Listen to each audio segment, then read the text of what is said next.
전반전에의 실수는 할 수가 있지만 실수를 만회할 수 있는 기회도 주어진다. 그러나 후반전에서는 그것이 쉽지가 않다. 후반전에 들어오면 이제는 어떤 방법으로 경기를 치러야 할 것인지를 파악해야 한다. 이렇게 기록을 했습니다.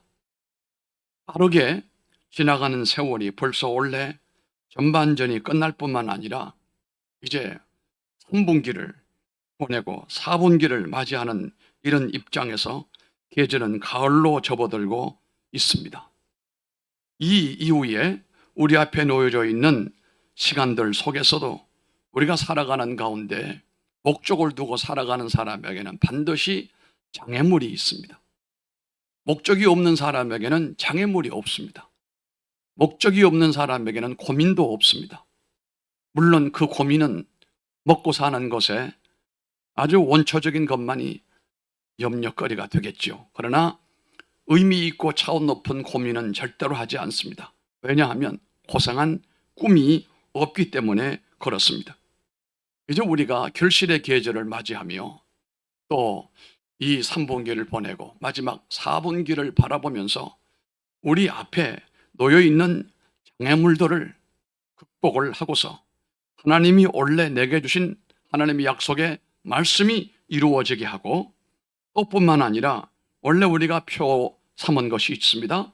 모든 것을 믿음으로 반응하라. 다 같이 한번 해봅시다. 믿음으로 반응하라. 믿음이 없는 사람들은 그저 되어진 것만 가지고 판단합니다만 믿음의 사람들은 그렇게 하지 않아요. 반드시 그것을 재해석을 해서 승화시켜서 믿음으로 화답을 하는 것이거든요.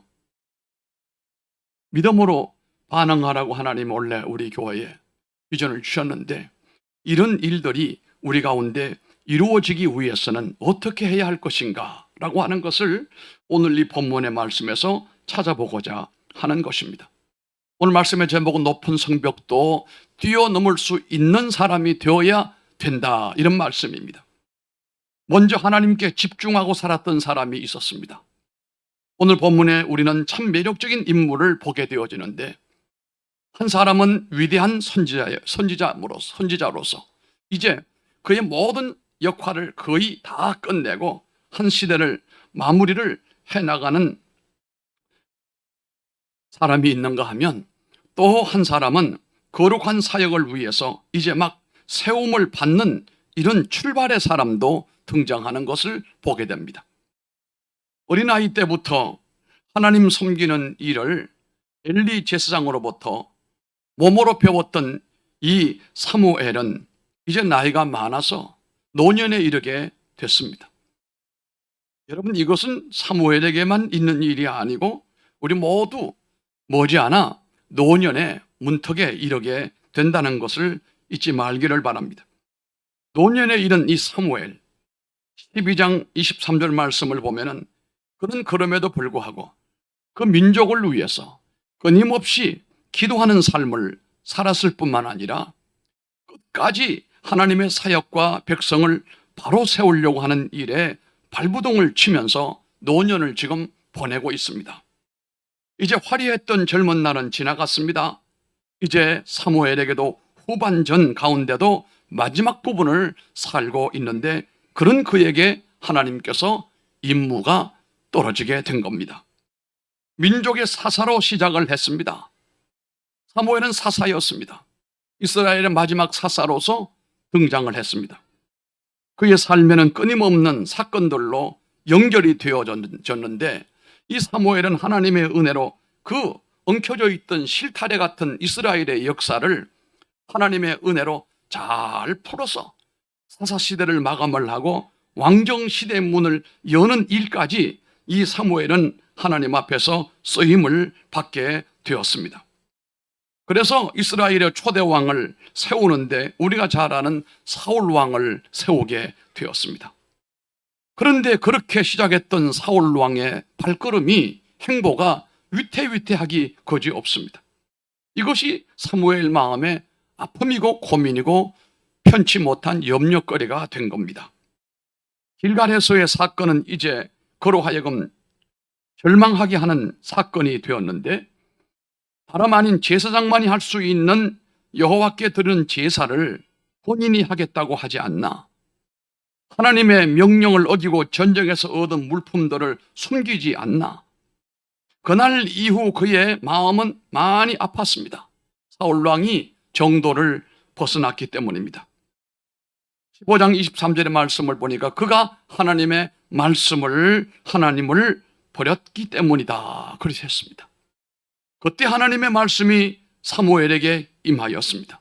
인생 노년에 이제 모든 거 다 끝내고 마무리를 지을 사람에게 마지막 임무가 떨어졌습니다.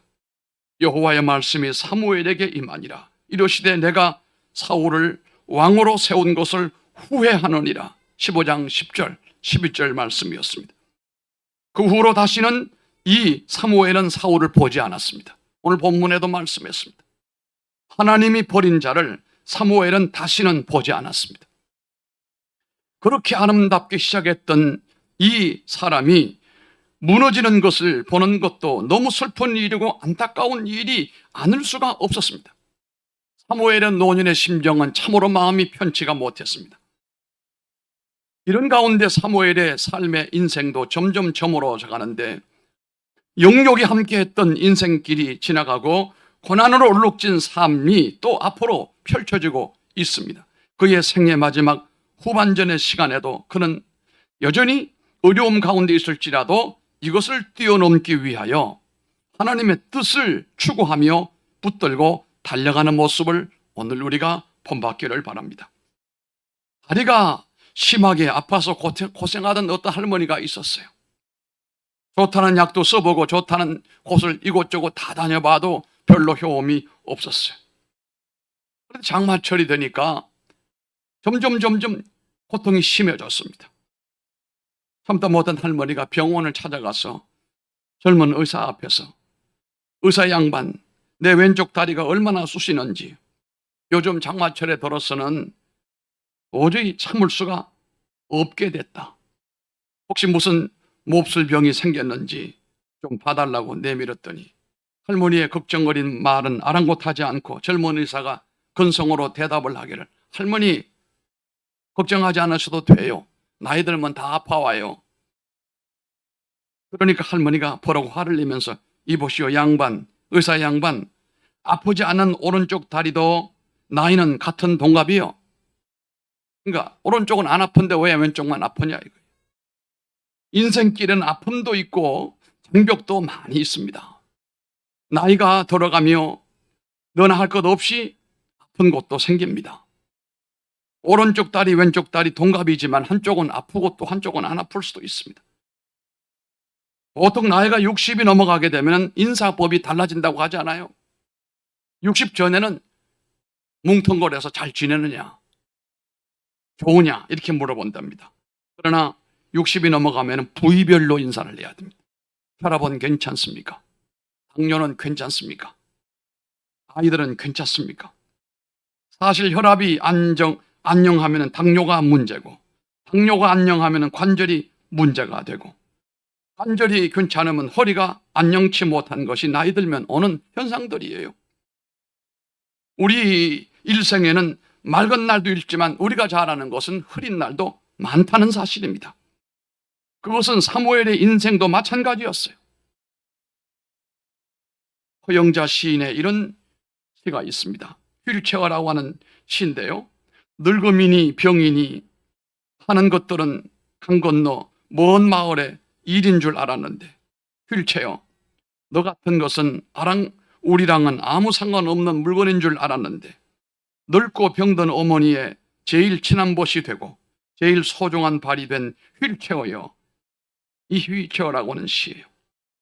자신의 늙은 어머니가 휠체어를 타게 된 것을 안타까워하면서, 자기 어머니는 휠체어하고는 상관이 없는 줄 알았는데 친구를 하고 있다. 1938년생이니까 이제는 그가 그 나이가 될 정도가 됐겠지요. 여러분, 이것이 인생이라고 하는 겁니다. 젊은 날에 객기를 부리면서 자신의 삶에는 아무 문제가 없다고 하지만 그건 교만입니다. 인생은 나약한 존재이기 때문에 끝날까지 하나님의 은혜 없이는 살 수 없는 많은 여건들이 일어나기 때문에, 그래서 여러분, 믿음 없는 사람들이 자살을 서슴지 않고 진행하는 것도 그냥 죽겠습니까? 오죽하면 죽겠냐 말이에요. 남의 일이 아닙니다. 이럴수록 우리가 하나님의 은혜와 하나님의 사랑과 하나님의 말씀에 붙들려서 믿음으로 도전하면서 내 주변 사람들에게 삶의 위대함을, 신앙의 위대함을 촉진시킬 수 있는 촉진제 역할을 할 수 있으면 참 좋겠다는 생각을 합니다. 그렇게 그의 노년의 시간은 슬픔 가운데 저물어 갔는데 하나님께서 너는 베들레헴으로 가라 이렇게 명령을 내립니다. 키도 건장하고 준수하게 생긴 사울 왕을 세울 때는 정말로 감격을 억누를 수가 없을 정도였는데, 그런데 그가 왕이 된 이후에 점점 달라지더니 이제는 말씀과 반대로 그가 가고 하나님의 반대 길로 가고 있는 모습, 그 기대가 완전히 어긋나 버리고 말았는데, 블레셋 사람들과의 전쟁에서 사무엘이 늦게 도착하니까 자신이 하나님 앞에 번제를 드려버리고 교만을 떨었습니다. 아말렉의 전쟁에서도 얻은 모든 것을 남기지 말고 진멸하라고 하는 하나님의 말씀을 지키지 않았습니다. 그리고 변명까지 그럴듯하게 늘어놓는 사울의 모습을 사무엘은 너무도 안타깝게 여겼습니다. 사무엘은 너무나 마음이 아팠지요. 사울만 생각을 하게 되면 가슴이 먹먹해지는 것을, 눈물이 하염없이 흘러내리는 것을 억제할 수가 없었어요. 하나님께서 사울 왕을 버리겠다라고 하는 말씀하신 그날 사무엘은 근심 가운데 밤을 꼬박 새웠습니다. 하나님께 부르짖어 자녀를 잃고 부르짖는 부모의 심정으로 사무엘은 그렇게 온 밤을 하나님 앞에 부르짖었는데, 그때 하나님이 말씀하시기를 내가 사울을 버렸는데 너는 왜 그렇게 울고 있느냐? 내가 언제까지 슬퍼하겠느냐? 너는 뿔에 기름을 채워가지고 가라. 내가 너를 베들레헴 사람 이새에게로 보내리니 이는 내가 그의 아들 중에서 한 왕을 보았느니라. 이게 말씀이 떨어졌어요. 이것이 얼마나 두렵고 떨리는 명령인지 몰라요. 그 말씀 그대로 하는 것은 일종의 사울에게는 반역죄예요. 왕권 시대에 일어날 수 없는 일입니다. 3대가 멸종할 수도 있습니다. 일종의 반역이요 음모요 모반 아닙니까? 사무엘의 반응이 즉시 나옵니다. 사울이 그것을 알면 나를 죽이려고 합니다. 하나님. 그때 하나님께서 말씀합니다. 그럼에도 불구하고 수행을 하라고 했습니다. 이제 노년에 접어들어 있는 이 사무엘은 좀 편히 살고 싶었는데, 그렇게 모험을 하면서 살고 싶지가 않았는데, 하나님의 말씀대로 준행하는 자신을 보면서 이제 베들레헴으로 내려갑니다. 유진 피터슨이 하는 말이 있습니다. 오늘 도시의 거리와 교회의 의자에는 축 늘어진 남자들, 생기 없는 여자들이 가득하다. 흐늘흐늘한 영혼도 너무 많다라고 외쳤던 것처럼 지금 사울은 이미 축 늘어진 생기를 잃어버린 왕이었거든요. 그런 왕의 리더십을 통해 이끌림을 받던 이스라엘의 모습도 그렇게 축 늘어져 버리고 말았습니다. 이젠 안전과 평안을 추구해야 할 나이에 들어선 사무엘은 이 환경 가운데 새로운 도전의 응전을 받고 있다는 사실입니다. 인생길을 걷다 보면 삶의 문제들이 우리를 쉬게 내버려 두지 않아요. 한 번, 두 번 쫓기고 무너지면서 쓰러져 있는 사람들도 많이 있지만, 이렇게 인생을 대충 살려고 하는 사람들의 노년을 보면 변질로 이어지는 경향들이 얼마나 많은지 모릅니다. 이렇게 일어나서 베들레헴으로 내려가는 이 사무엘의 모습은 하나님 말씀을 어떤 경우에도 순종해야 된다는 사실을 우리가 배우게 되는 것입니다. 사무엘은 자신의 인생길 걸음마다 이제까지를 인도해 주신 하나님을 신뢰했습니다.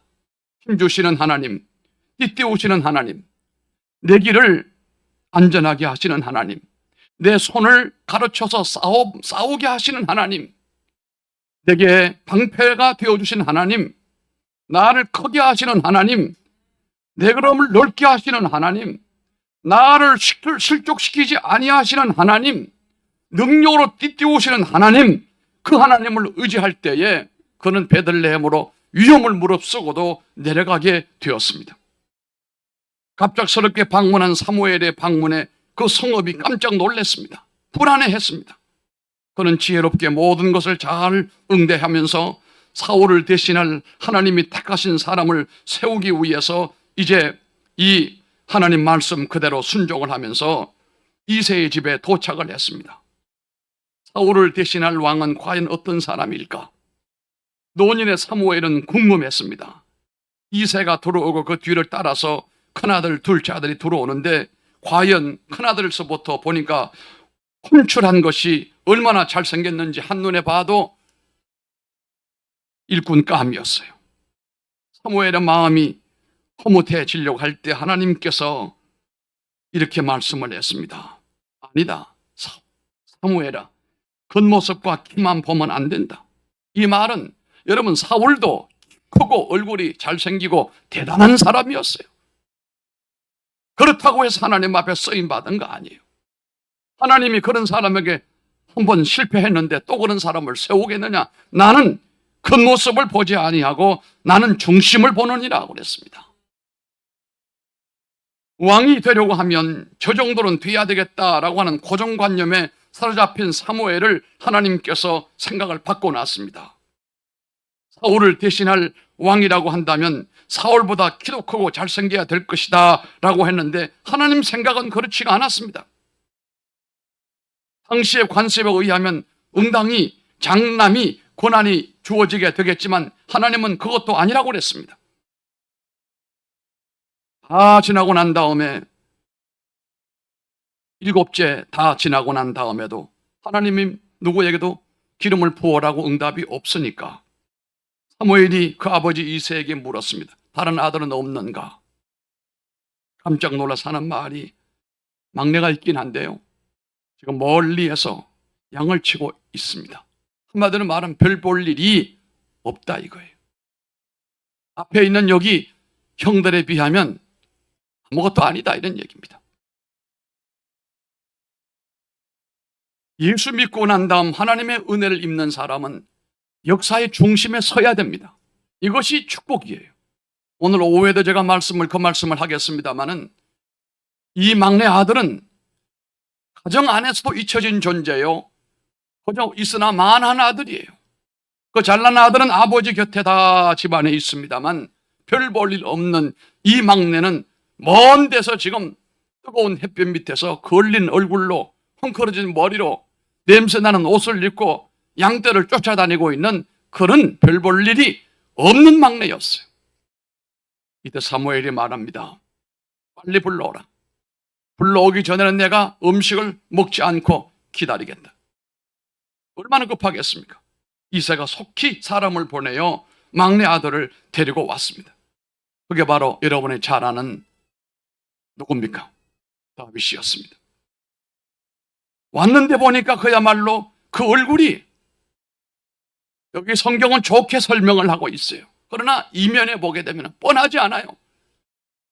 제가 탄자니아에 열흘 있는 동안에 얼굴에 뭘 바르라고 그래서 바르기도 했지만 갔다 오니 사람들이 다 말하기를 얼굴이 많이 탔다고 그랬어요. 그런데 나름은 주야장창 그 들판에 가서 쫓아다녔으니 그 얼굴이 얼마나 탔겠어요. 머리는 얼마나 헝클어지고 옷은 얼마나 지저분하고 그 모습은 얼마나 남루했겠습니까? 그러나 성경은 그렇게 말하지 않았습니다. 그 얼굴이 붉고 눈이 아름답다고 그랬습니다. 막내 아들 다윗이 그 앞에 섰는데 하나님께서 바로 이 아이다. 이 아이에게 어서 기름을 부어라. 하나님의 말씀을 들었습니다. 그때 하나님의 영이 이 소년 다윗에게 부어지게 됨으로 인하여 다윗이 일생 동안 하나님을 잘 섬기는 사람이 되었습니다. 주의 성령의 기름 부으심이 오늘 여러분에게도 있기를 바랍니다.